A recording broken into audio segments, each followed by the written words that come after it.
Desde hace un tiempo me divierto bastante con esto de estas nubes de palabras como la que está ahí, porque lo que nos permiten hacer es tirar sobre la mesa todo lo que tendríamos que ordenar en nuestras cabecitas, ¿no es cierto? Es decir, de lo que estuvimos hablando y viendo hoy, no sé si están todas, pero muchas están ahí. Estamos hablando más de sistemas, hablamos más de paisajes, hablamos más de cambios en la actitud, en cómo enfrentamos los problemas, de innovaciones.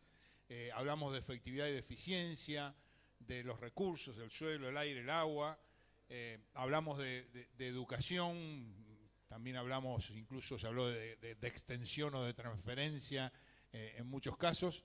Por ahí está la palabrita conflicto, que está muy actualizada, especialmente a mí a veces me toca estar bastante en Córdoba y con todos los temas de agroquímicos es un tema muy candente, por ahí el director de Agricultura nos va a decir mucho más. Así que me parecía importante que simplemente como introducción a esta segunda parte la tengamos en cuenta. Y un poco lo que les remarcaba yo al principio, esto de mirar con faros largos, en espacio y en tiempo, ¿no es cierto?, en pensar un poco más allá, o más allá de la próxima cosecha, desde el agrícola puro, o más allá del próximo destete, si quieren ustedes. Pero bueno, con ese concepto de agricultura más amplio, volviendo todavía a eso de que incluíamos la ganadería, pensar que estamos trabajando un poco, yo le puse todos esos calificativos, como les decía antes, distinta, nueva, compleja o multidisciplinaria, y lo que me parece muy importante es que la integremos mucho más a la sociedad. Me parece que ahí está una pata o una debilidad que tenemos y no la logramos hacer, ¿no es cierto? Entonces, integrarla a toda la sociedad es poner a todos los actores en juego, y me encantó lo que dijo Marcelo, ahora se me fue. Sí. Lo que dijo Marcelo al final, que va muy seguido. Yo dije la catedral, pero alguien me retó hoy, puede ser la Meca. También. Lo cual sería muy interesante. La Meca se va una vez en la vida, ese es el único problema. Yo quiero que vayamos más veces a golpear. Pero bueno, esos, como les decía, productores, trabajadores del agro, profesionales, científicos, los vecinos, va a estar, creo, o autoridades del municipio de Balcarce. Entonces me parece que eso es muy importante, que también estemos acá, instituciones, empresas y estados. Bueno, con eso nos vamos a la segunda parte de más elixir productivo, o agregamos más ingredientes, agricultura, ganadería, pero Pablo también nos anticipó hoy que nos va a contar una linda historia del trigo, que me encanta, ya la van a ver. Pero si es agricultura y ganadería, ¿por qué nos fuimos? ¿Volvemos? Seguramente que sí, nos va a decir Víctor después, porque la ganadería sostiene el sistema. Eso quedó un signo de pregunta, pero ya por lo que hablamos hoy es una afirmación. Y al final la voz de la conciencia, o sea, Gervasio Piñeiro, nos va a volver a la realidad de todo el sistema. Así que creo que los dejo con Pablo o con Ignacio primero. Pablo primero, bueno.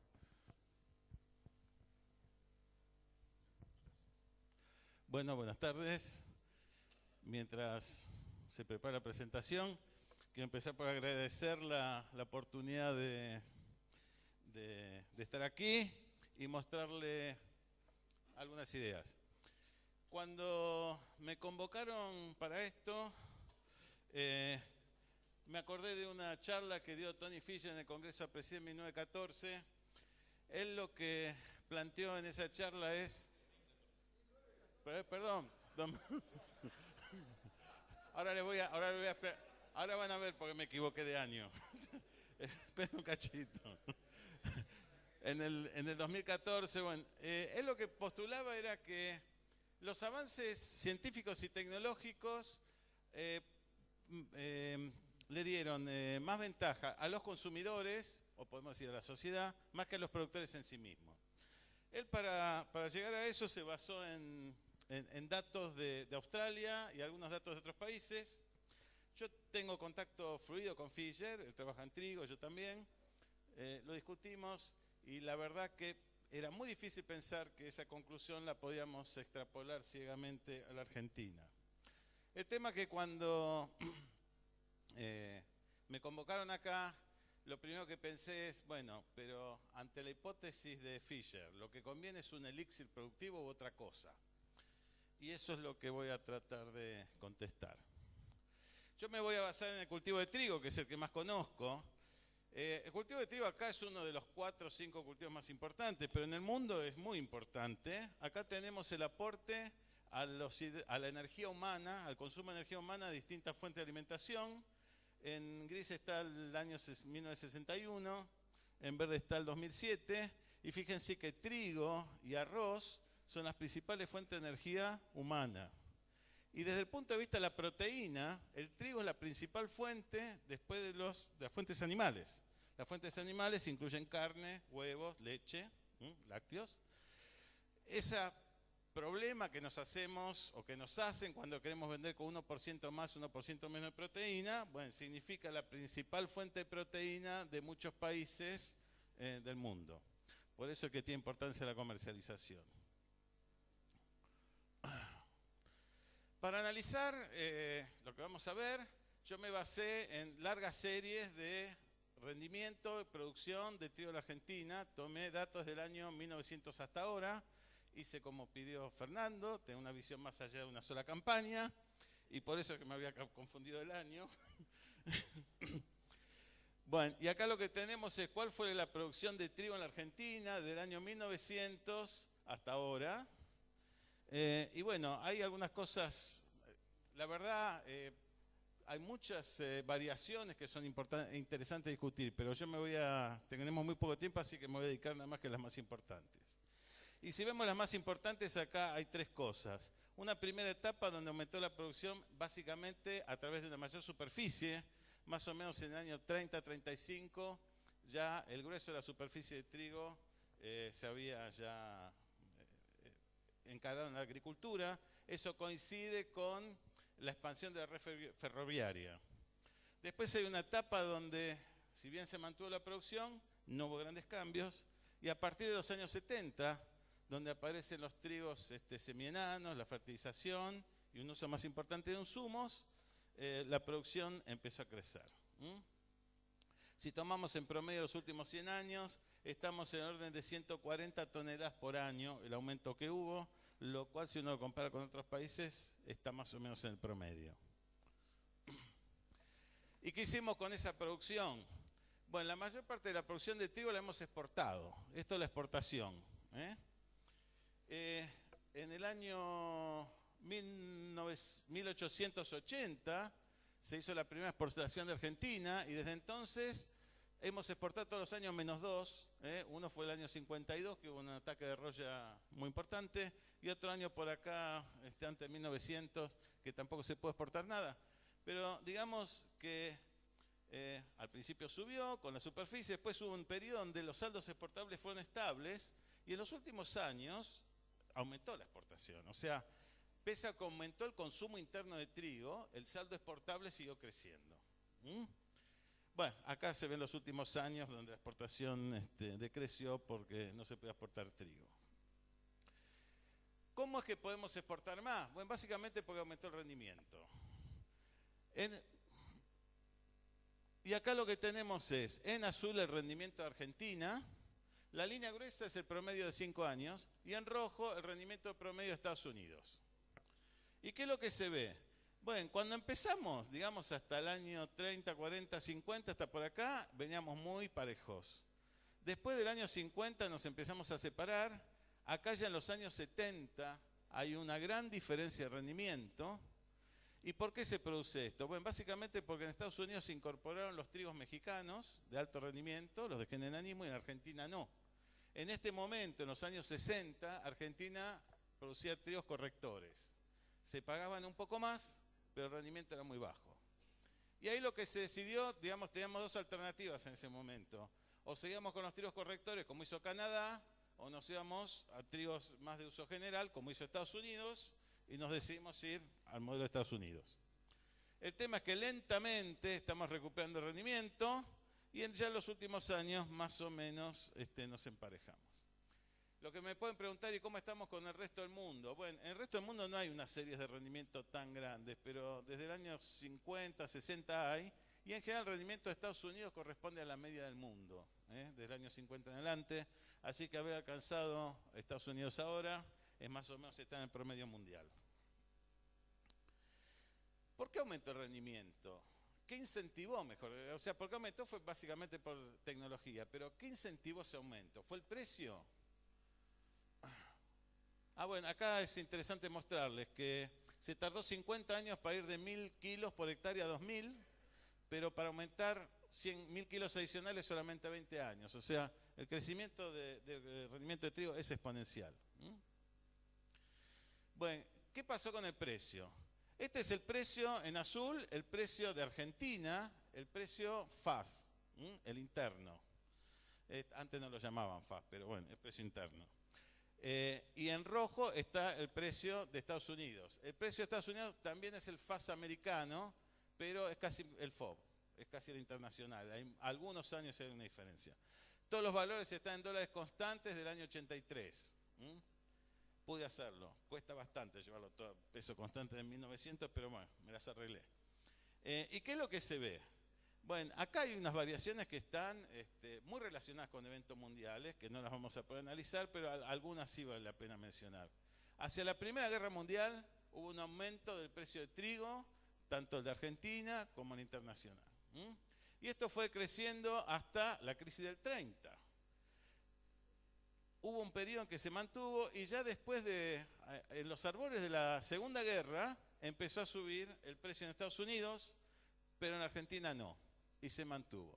De acá lo más llamativo, que la verdad no sé por qué es porque este precio alto, que se alcanzó en la Segunda Guerra, tardó tanto tiempo en decrecer en Estados Unidos, en cambio acá en la Argentina se planchó de golpe.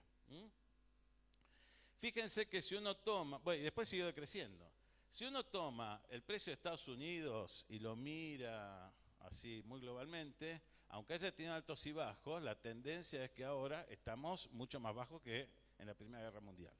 Y si miramos el precio de Argentina, lo que se ve es que desde el año 30 prácticamente no varía y en todo caso va hacia abajo. Tiene ciclos que son cada 15, 10 años.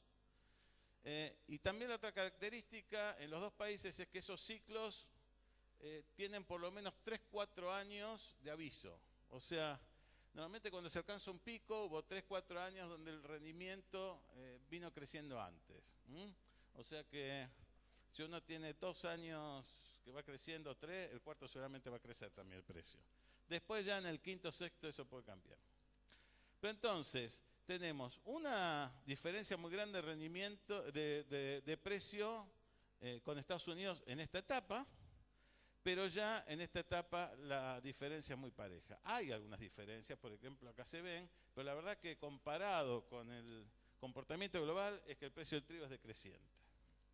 Si tomamos los 100 años, el rendimiento, el precio del trigo se redujo de 5 veces a 1. Si esto lo lleváramos al precio del pan, el precio del pan no es el precio del grano de trigo, pero si lo hiciéramos, ahora el pan está a 20 pesos, entonces en 1900 hubiera estado a 100 pesos comprar un kilo de pan, lo cual significa que es bastante más caro. Bien, tenemos entonces un rendimiento que aumentó y un precio que bajó. ¿Cuál es el efecto que tuvo sobre los productores? Bueno, lo que se puede hacer es calcular el ingreso bruto. Eso podemos hacerlo con esos datos para ver qué es lo que pasó. Y es lo que tenemos en esta figura.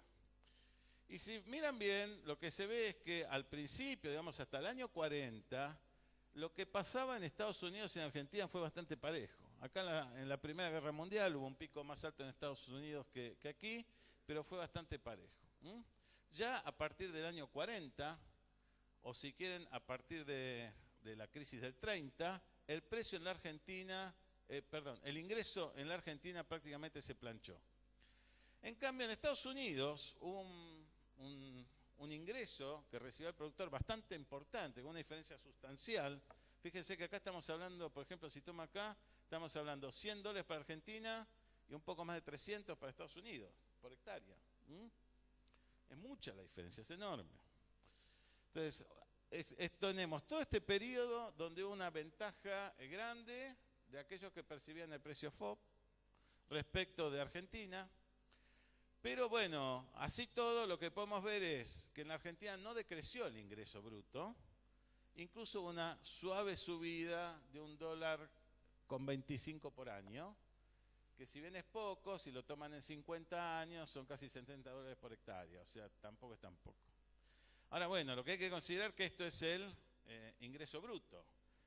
Para saber cuál es el beneficio o el margen bruto hay que descontar el costo, que si uno, es muy difícil computar el costo, pero si uno parte del año 40 hasta acá, digamos, el aumento de rendimiento estuvo sostenido en buena medida por el aumento de costos, ¿no? En todos estos años se empezaron a usar herbicidas, fertilizantes, fungicidas, insecticidas.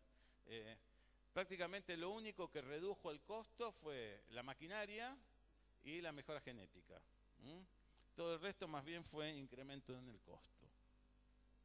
Así que, ¿cuál es el panorama que tenemos? Bueno, si uno mira tanto en Estados Unidos como Argentina, el rendimiento, el ingreso bruto está bastante planchado. En la Argentina se nota que tuvo una situación más desfavorable, aunque incluso ahora, porque estos últimos años hubo una ventaja a favor de Estados Unidos.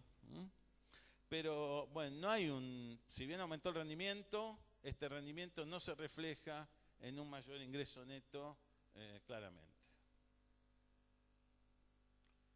Esto es lo que les acabo de decir. Bien. ¿Cómo podemos mantener o aumentar el ingreso?